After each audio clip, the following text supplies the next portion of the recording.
The dumb off contest continues between members of the Trump clan, with Don Jr. making this latest entry.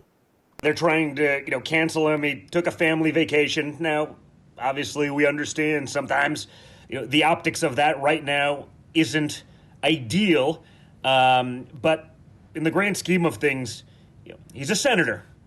He doesn't manage crises in states. That's a governor's job. He's a federal employee. They mostly vote on things. So, I'm not going to jump on this bandwagon of trying to cancel the guy for taking his kids on a vacation. It's totally ridiculous. It's absolutely absurd. They should focus on the things that matter. They should focus on people in power who could actually affect change in a crisis, not people who work and legislate from D.C. Doesn't make sense. It's a double standard we'll always have to live up to. But let's be real. I'm happy to call out someone, even the people on our side, if they screw up. But honestly, in my opinion, this is not one of those times. All right, so before I get you in here, in a tweet, he also said the hypocrisy of those trying to cancel Ted Cruz, who've been totally silent on their Democrat governor's incompetence, is telling. My thoughts on the Cancun Cruz faux outrage is fake. CancunGate is fake. Those wily Democrats, how dare they mess up so badly with their incompetence? So this got a lot of outrage on Twitter, right? So I'm not really appreciating this until having not seen the video along with the voice, but he really does sound like Kermit the Frog.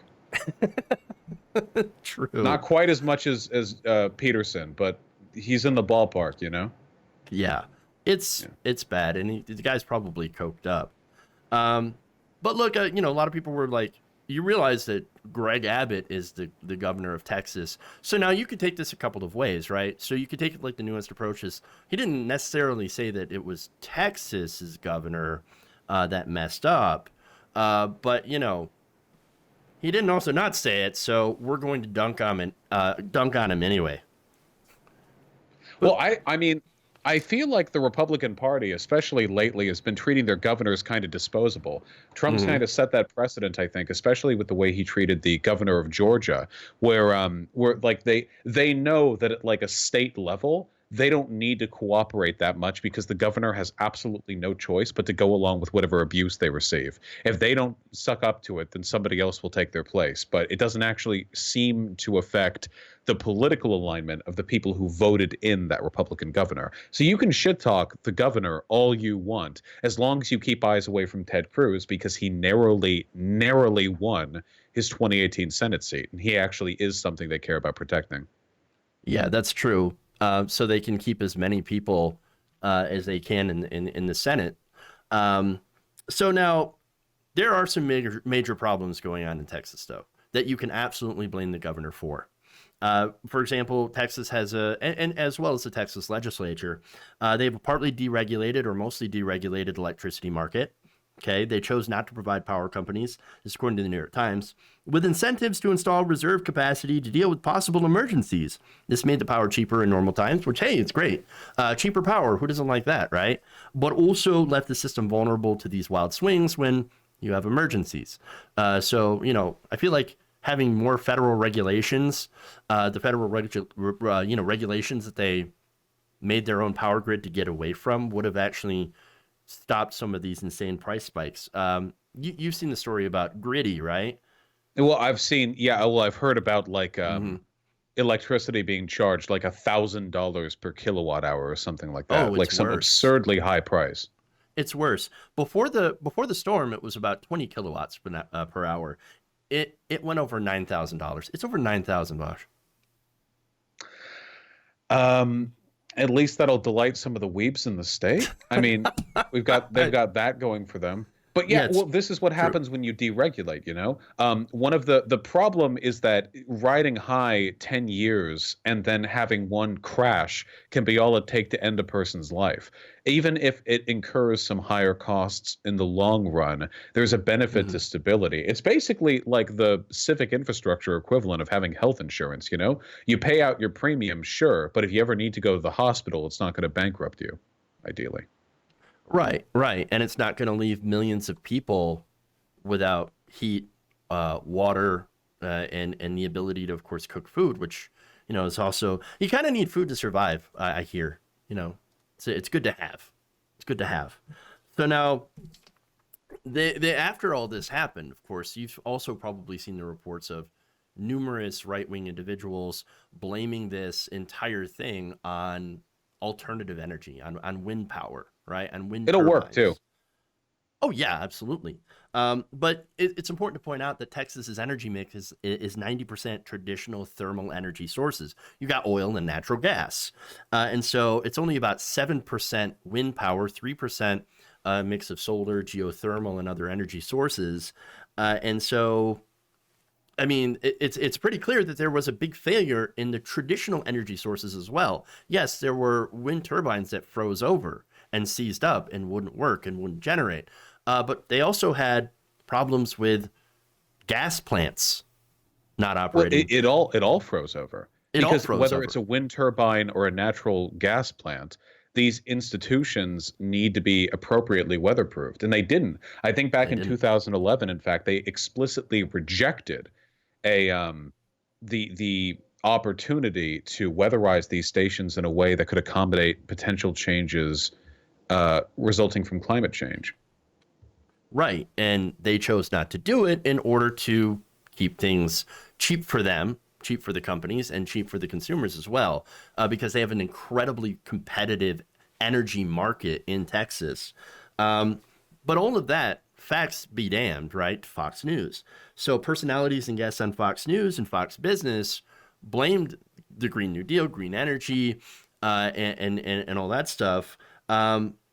Over 128 times since Monday. 128 times, dude. Mostly on opinion shows. Green New Deal was in effect. That's crazy. I wish we lived in the world that conservatives thought we lived in. That would be unbelievable. Anytime anything bad happens, it's because of the failures of socialism. Well, I would love to be living with the failures of socialism. Please, God, subject me to those failures. I would love to see how far we can go, but of course, no. It's the same genre as when they remember back during the BLM protests, and there'd be like a burned building or some rubble. They'd take a picture of this and they'd say, "This is Biden's America," while Trump was president. That's the vibe I get. It's true. And so, they do all this, they do all this blame, and it turns out that no, you actually had straight news shows on Fox News, so-called straight news shows, blaming the left 48 times versus the opinion shows, which of course are Hannity, Ingram, all that, 80 times. It'll work.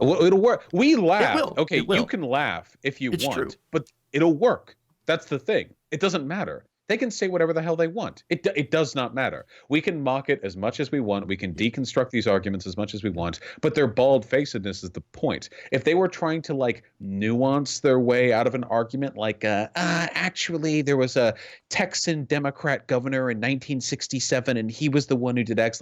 If they were trying to go that direction, then it would be pretty easy to knock them down. But if they just come out and say, it was socialism and the Green New Deal and all the wind froze, the wind stopped blowing, and it is the Green New Deal. And if they just go with that, that's it. It's fine.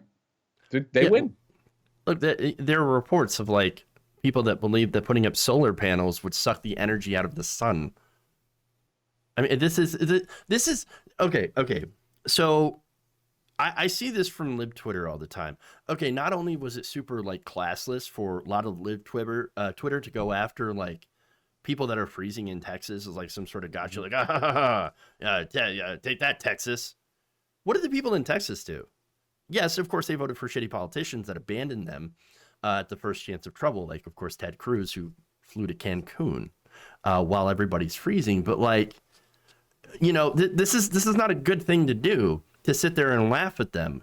What we need is, empathy. What we need is to actually take care of people. Yes, even if they vote against socialism, they believe all these crazy things, you shouldn't abandon them. We're supposed to be part of the United States. We're not supposed to leave anybody hanging. It's dumb for a million reasons. First of all, the people disproportionately affected by this are the poor. Poor people are disproportionately Democrats. Also disproportionately POC, who are also disproportionately Democrats. Additionally, Republicans tend to be the greatest victims of Republican policies, okay? All the people who live in fucking Appalachia or Appalachia or, you know, poor rural communities whose small towns are dying because of very obviously bad economic decisions being made by the Republicans they vote in. They're the ones who are the victims of this first and foremost. Well, we all are, but them too. If you actually want, I will never learn how to pronounce Appalachian properly. Ever. Chat, you can correct me as much as you want. I refuse to learn. I'll never do it. Anyway, all that aside, I mean, even if you leave aside the empathy angle, the fact remains that if you're a Republican in Texas and you're freezing to death, and all you see on Twitter is liberals mocking you for your stupidity, because Texan Republicans weren't voting for Republicans because of the fucking energy grid. I'd be willing to bet most Texans don't even know or didn't even know that they were on a separate grid, because that decision was made nearly a century ago. This probably is not a day-to-day thing that they talk about or vote based on. So they're being mocked for a decision they had no hand in, based on policies they didn't know existed. Where are they going to go after this? You think you're going to make them libs by mocking them this way? No, they're going to double down. They're going to say, fuck it, I was nearly dead last year. And these fucking liberals on Twitter were just making fun of me for it. It's just terrible. It's bad optics. It's bad politics. It's bad morally. It's everything. It's just bad.